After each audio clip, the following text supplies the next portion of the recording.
नमस्कार, मैं रंजन कुमार अमृत न्यूज़ से आपका हार्दिक स्वागत करता हूं। गणतंत्र दिवस की हार्दिक शुभकामनाएं आपको। नमस्कार सर, अपना परिचय देंगे? जी, मैं धीरज कुमार, अध्यक्ष एनसीसी उड़ान।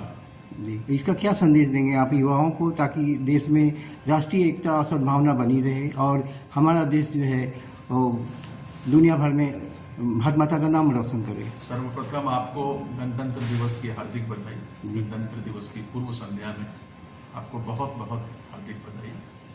आप भी एक एनसीसी के एलुमनस हैं जी। और यह एनसीसी सैन्य युवा संगठन के एलुमनस का जो संस्थान है एनसीसी उड़ान, जो अब तक कई एक राज्यों में अपना छाप छोड़ चुकी है। बिहार के पंचायत स्तर पे, ब्लॉक स्तर पे, जिला डिवीजन स्तर पे आपदा के क्षेत्र में अपनी छाप, अपनी पहचान बना चुकी है।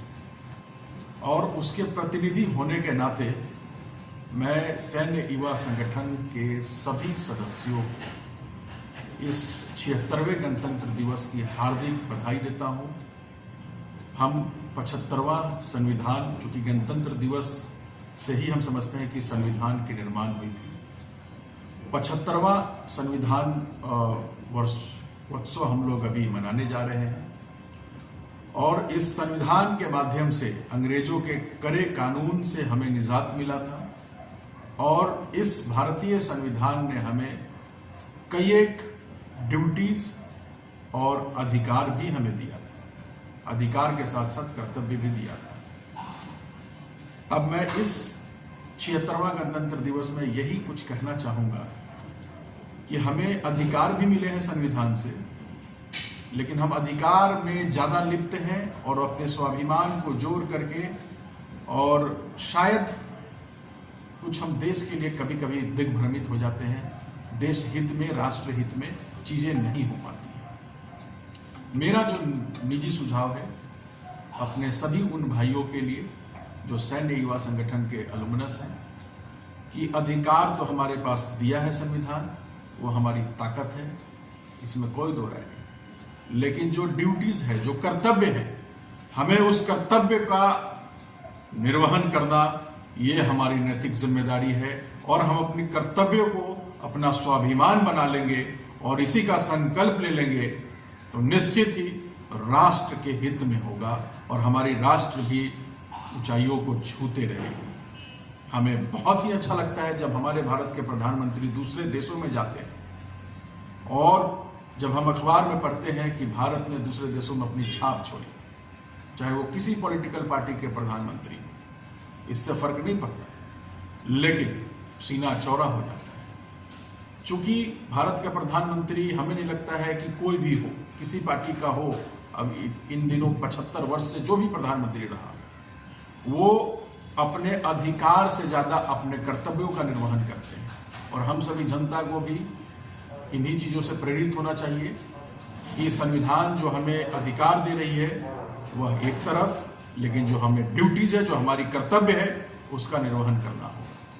तभी हम देश हित में खुद को काबिल समझेंगे। बच्चों में और युवाओं में देशभक्ति की भावना को कैसे जगाया जाए? देखिए, देश प्रेम कैसे जगाए? भारत में जन्मा हर युवा, हर बच्चा देश के प्रति सजग और सतर्क रहता है। सतर्क इन द सेंस ऑफ कि अपने ड्यूटीज का निर्वहन करने के लिए सतर्क रहता है। लेकिन मैं बताया ना कि हम अपने अधिकारों को लेकर के इतना गुमान हो जाता है, हम अपने स्वाभिमान को इतना हावी कर लेते हैं कि चूंकि बच्चा तो हमें देख करके ही सीखता है, तो हमारी स्वाभिमान, हमारी अहंकार उन बच्चों को बहुत फर्क पड़ता है, डैमेज करता है। मैं जिस बच्चे से मिला हूं, जिस युवाओं से मिला हूं, उन सब में राष्ट्रीयता का भाव अखंड रहता है, अपार रहता है। अलग बात है कि वो समुदाय के ही कुछ वर्ग जो स्वाभिमानी है, जो अहंकारी हैं, उनसे थोड़ा सा दिग्भ्रमित हो जाता है। युवाओं का कुछ नहीं, युवाओं प्राकृतिक के अनुसार वो देश प्रेम उनके अंदर कूट कूट के भरा होता है। बहुत बहुत धन्यवाद जी, बहुत बहुत धन्यवाद। मुझे इस बात की बेहद खुशी है कि आप भी एक एनसीसी के एलुमनस हैं, आप भी कैडेट रह चुके हैं जूनियर विंग में, और आप इस पूर्व संध्या में इस संदेश का कवरेज किए हैं। और मैं समझता हूँ कि आप भी अपने ड्यूटीज़ का निर्वहन कर रहे हैं, इसलिए कहीं किसी हानि लाभ के परिधि में न रह करके आप देश हित का काम कर रहे हैं। जय हिंद। जय हिंद, जय भारत, वंदे मातरम।